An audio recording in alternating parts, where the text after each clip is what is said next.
안녕하세요. 오늘도 들러주셔서 감사합니다. 새벽에 들려주는 옛 이야기 시작하겠습니다.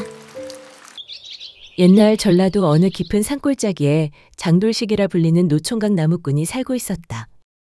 가진 거라곤 낡은 도끼 하나와 쓰러져가는 초가집 한 채, 그리고 날마다 마실 물을 길어다주는 마을 샘물이 전부였다. 게다가 이 돌식이란 자는 밥은 좋아하고 일은 싫어하는 종자라 그에게 시집 오겠다는 처녀는 단 한 명도 없었다. 그러면서도 종일 누워 뒹굴며 입버릇처럼 말하곤 했다. 아따, 배 깔고 같이 누울 옆편에 하나만 있음 딱 좋을 텐디. 어디 그런 각시 하나 없을랑까 몰겄네. 하지만 마을 사람들은 코웃음 쳤다. 그런 게으름뱅이를 누가 데려가나?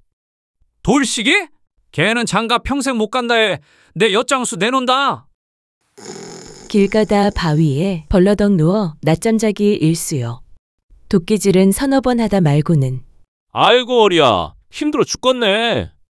투덜거리며 냇물에 발 담그러 가기 바빴으니 누가 그를 남편감으로 보겠는가. 그러던 어느 날이었다. 돌식은 이웃 고을로 장작을 내다 팔러 나섰다가 돌아오는 길에 길을 잘못 들어 산속을 헤매게 되었다. 해는 뉘엿뉘엿 기울고 날은 어느새 저물어 가는데 가는 길마다 자풀이 우거져 발 디딜 틈조차 없었다. 찬 기운이 스며들고 산짐승 우는 소리에 등골이 오싹해졌다. 이놈의 산은 어째 길이 이리도 꼬였을까? 발바닥이 다 닳았다 참말로. 춥고 배는 고프고. 이래 죽을 팔자면 진즉에 장가 나갈 걸 그랬지. 혼잣말로 궁시렁대며 덜컥 겁이 나려는 찰나. 그때였다. 이보시오. 어딜 그리 헤매시우? 아따 깜짝이야. 돌식이 흠칫 돌아보니 안개 사이로 늙은 여인 하나가 서 있었다. 낡은 두루마기를 여며 입고 머리는 희끗희끗. 하지만 눈빛만큼은 번뜩이듯 또렷했다. 돌식이 더듬더듬 입을 열었다. 아, 예. 그게 길을 헤매고 있는 중이옵지라. 해도 저물었고 산길은 위험하니 괜찮으시다면 우리 집에 와서 하룻밤 묵어 가시구려. 돌식은 그 여인을 한참 쳐다보다가 고개를 끄덕였다. 참말이십니까? 그리만 해주신다면야 고맙지요잉. 마침 잘 때도 마땅찮았는디. 밥만 좀 주신다면 이놈은 어디서든 잘 잡니다요. 그 여인을 따라간 집은 산중 외딴 초가였고 안에는 따뜻한 불이 켜져 있었다. 돌식이 마당에 들어서자 배에서 꼬르륵 소리가 울렸다. 그 소리를 들은 여인이 안쪽에서 말했다. 시장하신가 본데 금세 밥상 차려낼 테니 잠시 앉아 계시지요?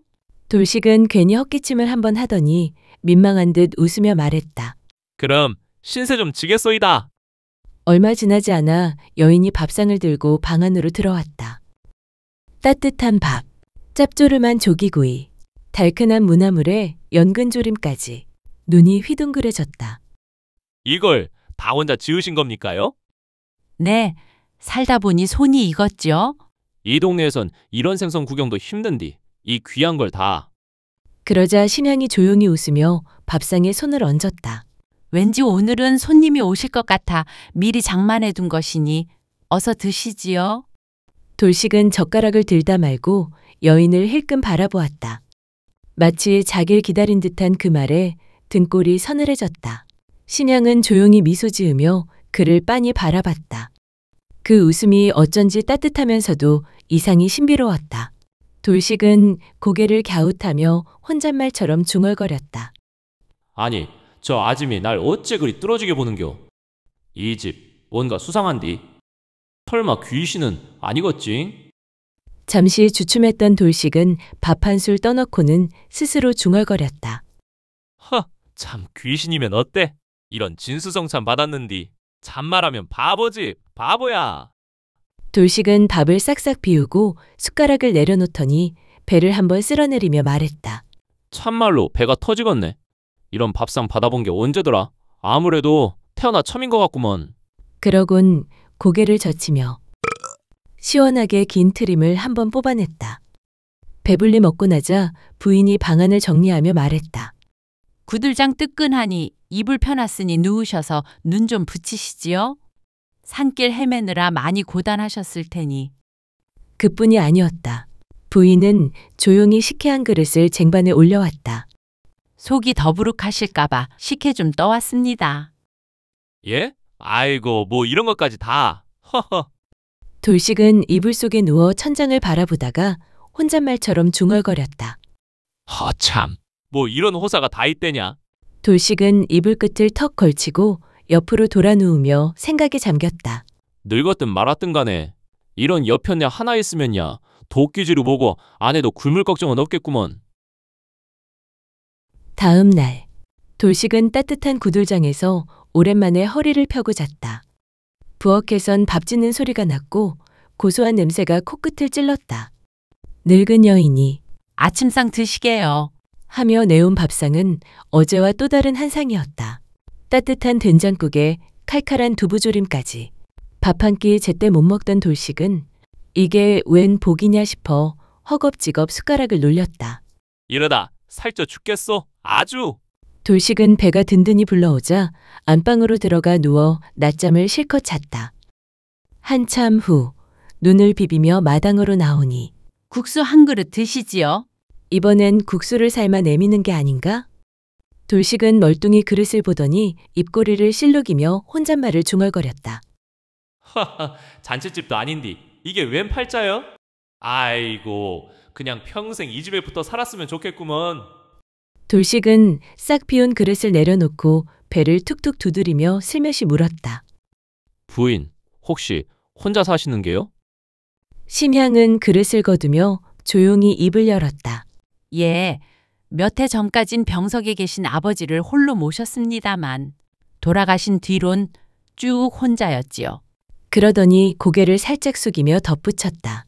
그리 살다 보니 이 나이 먹도록 혼인 한번 못 해본 노처녀가 되어버렸습니다. 그 말을 듣는 순간 돌식은 눈이 휘둥그레져 물었다. 노처녀요? 이 나이 되도록 혼자이셨단 말씀이요. 돌식은 조용히 그릇을 치우는 심양의 손을 바라보았다. 굳은 살이 단단히 박힌 손, 오랜 세월 병든 아버지를 돌봤을 삶이 고스란히 담겨 있었다. 이 여인 처지도 참 딱하디 딱하구만. 저 손으로 얼마나 많은 걸 견뎌내며 살아왔을꼬. 돌식은 괜스레 목을 극적였다.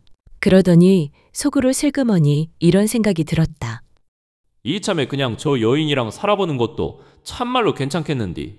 밥도 잘하고 손도 야무지고잉. 그렇게 꾀가 스멀스멀 피어오르기 시작했다. 그는 잠시 말을 고르고는 조심스레 입을 열었다. 도끼 하나 믿고 사는 보잘것없는 놈이오만. 머슴 삼아 부려도 좋으니 혹 허락해 주신다면 우리 같이 살아보는 건 어떻겠소? 둘 다 덩그러니 외로이 지내는 몸인데 이참에 서로 기대어 살아보는 것도 나쁘지 않지 않겠소? 심양은 잠시 멈칫하더니 웃으며 말했다. 제 나이가 많습니다만 정말 괜찮으시겠습니까? 그러자 돌식은 아예 다리를 쭉 뻗고 등을 기대며 말했다.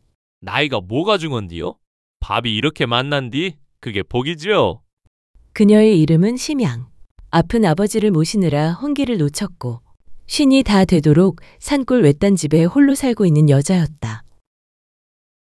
그리하여 그 뒤로 돌식은 심양의 집에 눌러 앉았다. 어느 날 여느 때와 마찬가지로 돌식은 방 안에 들어누워 하품을 해댔다. 그 모습을 바라보던 심양이 마루 끝에서 조용히 말했다. 서방님, 오늘은 남쪽 산자락으로 땔감을 좀 다녀오세요. 돌식은 몸을 비틀며 투덜댔다. 아이고 귀찮게. 나무 뗄까면 뭐 그리 자주 찼소? 며칠은 더 뗄 수 있을 텐디. 그러자 심양이 조용히 손에 들고 있던 바늘을 내려놓으며 말했다. 그러시지 말고 다녀오시지요.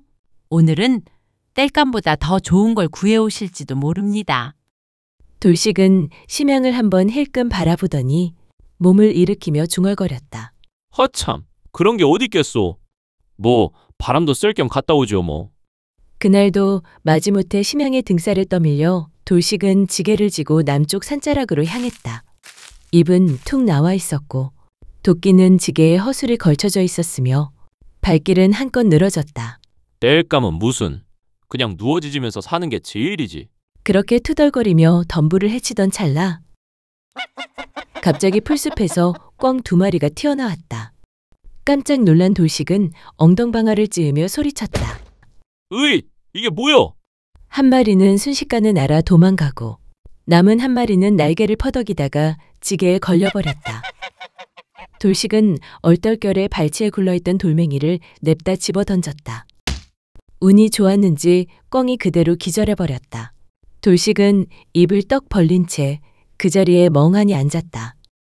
잠시 후 꿩을 안고 집으로 내려오며 중얼거렸다. 하하, 마누라 말이 딱 맞았구먼. 이리 귀한 꿩 한 마리를 주워다니. 신통도 이런 신통이 있나? 그러다 이내 피식 웃으며 고개를 절레절레 흔들었다. 아니, 무슨 속을 훤히 들여다보는 것도 아니고 진짜 뭔가 있는 사람이여 그려. 돌식이 꿩을 들고 들어서자 심양이 눈을 동그랗게 떴다. 정말 잡아오셨네요. 말없이 꿩을 받아든 심양은 잠시 후 부엌에서 김이 모락모락 피어나는 꿩장국을 내왔다. 돌식은 국물 한술 뜨며 혼잣말처럼 중얼거렸다. 진짜 땔감보다 낫구먼. 여느 날처럼 점심배 든든히 채운 돌식은 다리 쭉 뻗고 누워 배를 두드렸다. 아따, 이래서 장가를 가는 거지. 밥은 꼬박꼬박 나오고 천국이 따로 없네. 그때 심양이 다가와 조용히 말했다. 서방님, 장터 좀 다녀오세요. 콩나물 한 대랑 두부 한 무만요. 돌식은 입을 삐죽이며 투덜댔다. 하참, 내가 뭐 심부름꾼이요. 심양이 웃으며 덧붙였다. 서방님, 오늘 나가시면 사람 하나 마주칠지 모르지요. 낯선이라 해도 그냥 지나치지 마시구려. 말 한마디 건네보면 그 사람이 귀인이 될지 어찌아오. 그 말에 귀가 솔깃해진 돌식은 무거운 몸을 일으켜 장터를 향해 슬슬 걸어나갔다. 귀인은 무슨? 동냥하는 거지나 안 만나면 다행이지. 돌식은 장터에서 콩나물 한 대, 두부 한 무를 사들고 햇빛 내리쬐는 산길을 터덜터덜 걷고 있었다. 에휴, 점심 다 지나도록 종종 걸음이로구먼. 심부름이 이리 고된 줄 알았으면 안 나오는 건디. 그때 숲을 쪽에서 희미한 소리가 들렸다. 돌식은 고개를 획 돌렸다. 풀숲 한가운데 한 노인이 비스듬히 쓰러져 있었다. 거기 누구시오? 돌식이 다가가자 노인은 땀에 젖은 얼굴로 힘겹게 말했다. 뱀에 물렸소. 제발 도와주시오. 노인의 팔뚝엔 벌겋게 부풀어 오른 상처가 있었고 핏물과 독이 번지고 있었다. 돌식은 화들짝 놀라며 입을 벌렸다. 아이고야, 이거 어째 안담. 잠시 머뭇거리던 돌식의 머릿속에 문득 심양의 얼굴이 스쳐 지나갔다. 귀인을 만날지도 몰라요. 돌식은 이를 악물고 노인을 업고 비탈진 산길을 헉헉거리며 내려갔다. 지게는 팽개치고 두부도 흔들렸다. 심양은 마당 앞에서 물을 뜨다 말고 돌식의 급한 숨소리에 고개를 돌렸다. 서방님, 뭘 이리... 여기 이 어르신이 뱀에 물렸소. 심양은 놀람도 잠시. 바로 장독대 뒤 약초함에서 만개나무 뿌리와 천조각을 꺼냈다. 서방님, 어르신 어서 방 안으로 모시어요. 심양은 조심스레 입을 가져가 독을 빨아낸 뒤 입안의 피를 조용히 뱉어냈다. 곧이어 만개나무 뿌리를 곱게 찧어 독자국 위에 정성스레 덧붙였다. 조금만 늦었으면 큰일 날 뻔했사옵니다. 이어 가쁜 숨을 고르며 부드럽게 말했다. 살아나실 겁니다. 이제 걱정 마시어요. 돌식은 식은땀을 닦으며 허둥지둥 물그릇을 내밀었다. 하하, 우리 마누라가 그냥 마누라가 아니지라. 어르신, 오늘 목숨 2개 얻으신 셈이요. 노인은 숨을 몰아쉬며 돌식과 심양을 바라봤다. 그 눈엔 깊은 고마움과 놀라움이 비쳤다.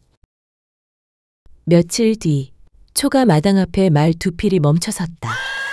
앞장선 이는 다름 아닌 며칠 전 산길에서 뱀에 물려 쓰러졌던 그 노인이었고 그 뒤엔 짐을 든 하인 하나가 따르고 있었다. 지게를 내려놓으며 마당으로 들어서던 돌식은 낯익은 얼굴을 보고 눈을 껌뻑였다. 아니, 그때 그 노인장 아니시오? 그러자 노인이 깊이 고개를 숙이며 말했다. 그날 절 살려주시지 않았더라면 지금 이 목숨 어찌 되었을지 모릅니다. 참으로 큰 은혜를 입었지요. 그러고는 말을 이었다. 해남 땅에서 조그맣게 가문을 잇고 있는 사람입니다. 은공을 갚고자 실은 이렇게 찾아뵈었지요. 곧 하인을 손짓해 불러내더니 작은 나무 상자 하나를 조심스레 내놓게 했다. 상자 안에는 은전이 단정히 놓여 있었고 붉은 비단보엔 귀한 산삼 한 뿌리가 곱게 감싸여 있었다. 이건 해남에서 진상하던 산삼인데 그날 절 살려주신 은혜에 비할 순 없지만 받아주시지요. 그리고 작은 정성으로 은전 몇 냥과 비단 한 필도 준비하였습니다. 신양은 말없이 고개를 숙였고 돌식은 어쩔 줄 몰라 하며 머리를 벅벅 긁었다. 노인이 돌아간 뒤 마루의 끝에 앉아 아내를 물끄러미 바라보다가 중얼거렸다. 하하, 또 그 말이 맞아떨어졌어. 마누라가 귀인을 만날 거라더니 진짜였구먼. 그러다 돌식은 슬며시 심양을 떠보듯 말을 붙였다. 근데 마누라, 그날 귀인을 만날 거라는 건 도대체 어찌알고 그리했소? 정말 신통하단 말이오. 심양은 아무 말 없이 미소만 지었고 조용히 부엌으로 들어갔다. 곧장 된장 끓는 고소한 냄새가 마당 가득 퍼져나갔다. 그 뒤로도 늙은 부인의 신통한 말발은 쉴 새 없이 이어졌다. 서방님, 오늘만은 제발 술 잡수지 마시옵소서. 하던 말도 귓등으로 흘려듣고는 장터에서 술 퍼먹다 똥통에 빠져 꼴이 말이 아닌 채로 귀여운 날도 있었고 어느 날은 지나가는 사람을 힐끔 보더니 저 작자 도둑이 왜다. 하고는 관상 한번 보고 딱 집어낸 덕에 며칠째 골머리를 앓던 도둑놈을 붙잡은 일도 있었다.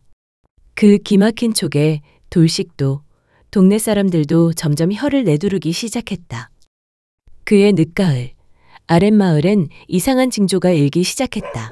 개들이 밤마다 하늘이 무너지듯 지저대고 산짐승이 사람 사는 마을까지 내려오고 우물에서는 알 수 없는 비린내가 피어올랐다. 사람들 입엔 걱정이 돌고 누구랄 것도 없이 수군거리며 겁을 냈다. 그때 심양이 마을 어른들 앞에 나서 조용히 말하였다. 뭐잖아.